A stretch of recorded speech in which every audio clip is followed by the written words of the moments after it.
हॉटेलमध्ये आमदारांना ठेवून त्यांच्यावर अविश्वास दाखवणं हे अयोग्य असल्याची टीका राष्ट्रवादी शरद पवार पक्षाचे प्रदेशाध्यक्ष जयंत पाटील यांनी केली आहे। विधान परिषद निवडणुकीआधी अजित पवारांच्या आमदारांना हॉटेलमध्ये ठेवण्यात आले आणि त्यावरून जयंत पाटील यांनी हा निशाणा साधला आहे।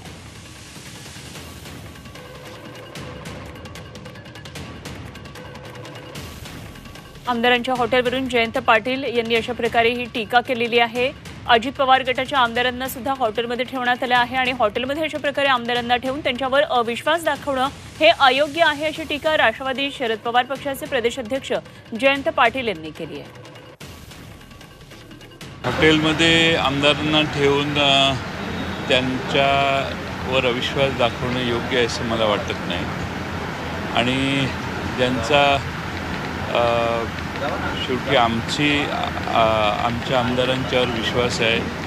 अनेक प्रसंगातून तावून सुलाखून आमचे आमदार निघालेत आणि त्यामुळे मला खात्री आहे की पक्षाच्या धोरणाप्रमाणे ते वागतील।